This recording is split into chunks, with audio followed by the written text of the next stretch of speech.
All right, with number 7, remember this fraction bar means it's a division sign. We also said that this fraction bar means that, this fraction bar also means that it's a grouping symbol.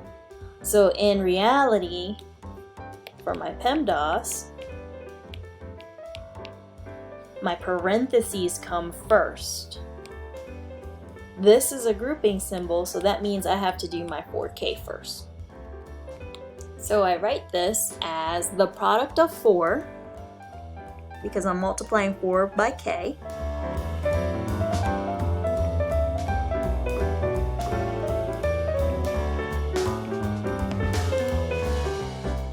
and k divided by 2. I can also say that it's 4 times k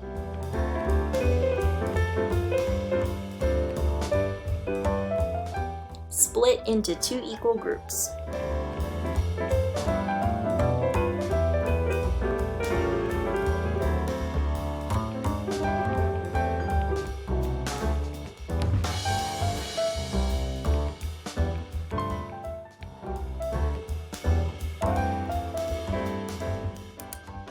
Let's try number 8. We have 3x squared, okay? The best way to figure this out is figure out what I'm multiplying first. I'm multiplying 3x. There is an invisible multiplication symbol right between my 3 and my x. So that means my problem is going to say the product of 3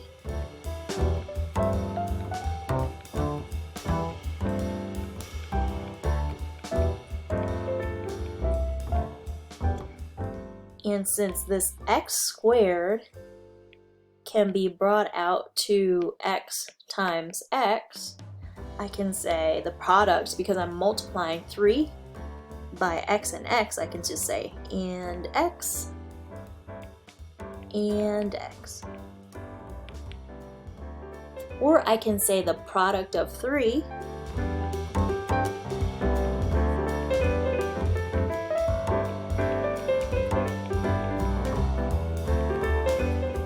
and the square of x.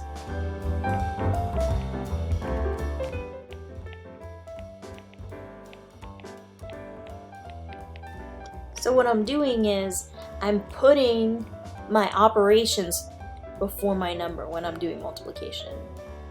So the square of what? X.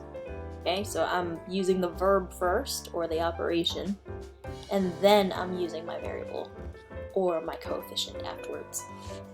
So let's look at our next one. Number 8 says, write the situation that would be represented by the expression below, 2a plus b. Okay, so now these answers might vary depending on what you pick, but my word problem is going to have apples and bananas, just to keep it simple. So I can say apples cost $2.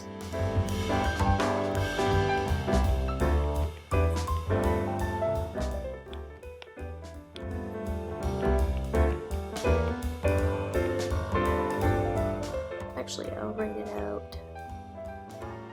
That's fine. And bananas for A and B cost $3. What is the cost of apples? And actually we'll call them A apples because A stands for apples in this equation.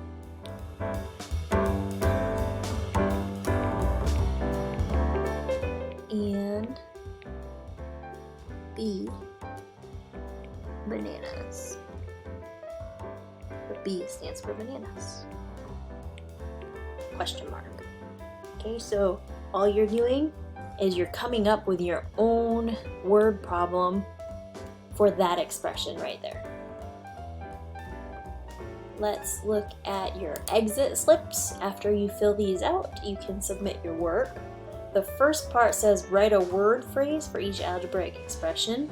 So over on your left side, you have your algebraic expression, and over on your right side, you're gonna write your phrase for that.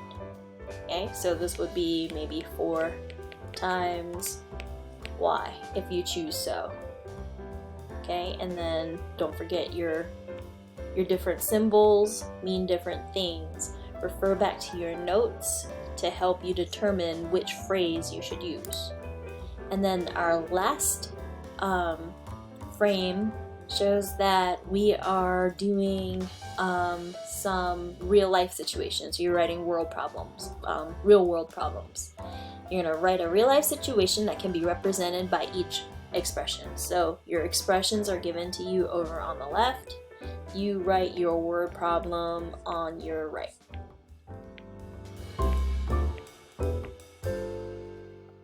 Once you're done, you can submit it.